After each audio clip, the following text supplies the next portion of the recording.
Now, the NSE 20 traded 9 points down today. Turnover also declined, as well as the number of shares traded. What's your analysis of the market today? Looking at the market today, I agree with you that turnover has really declined.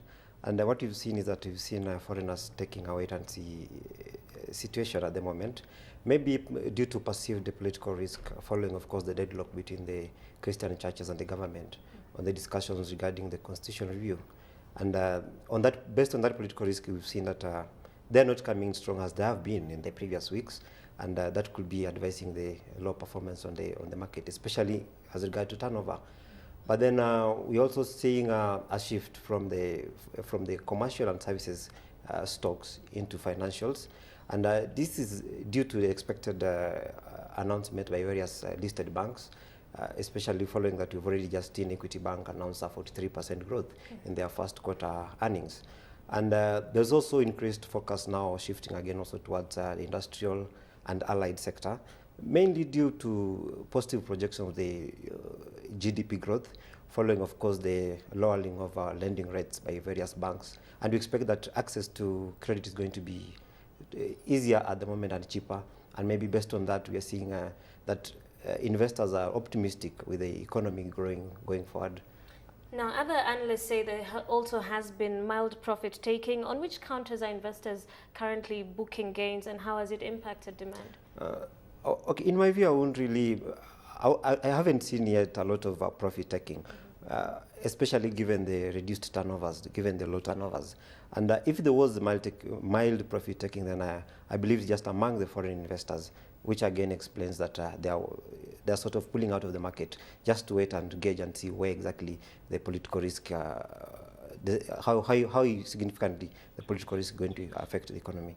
Let's look at housing finance. How's the counter currently reacting to recent boardroom changes that's involving Equity Bank, which of course would like to get more involved with the management of the mortgage firm? Surprisingly today, housing finance, the trading was in a very special pattern.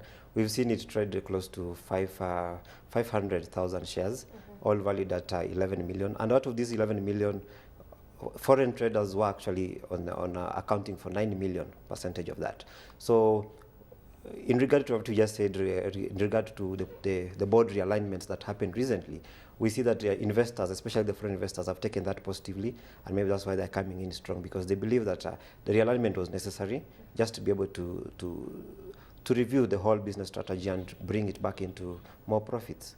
Now, Berger is the day's biggest loser. That's just ahead of its full year results, which the company is set to release tomorrow. Is the drop in share price an indication of what we're likely to see tomorrow?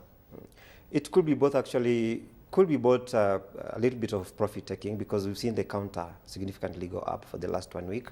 And of course, the drop is also could be pointing towards expectations in tomorrow's announcements, because we've seen that in the previous year it wasn't really good for the construction industry. So there was a slowdown in the whole activity as regards construction, and there is where Berger does perform well. So I believe that the results they're going to release tomorrow, I'm not so confident that it could be positive. Let's look at Kenya Airways, who have just reported the findings of the investigations into the Douala air crash. How's the counter currently performing, and is this news likely to impact negatively on the performance of the stock?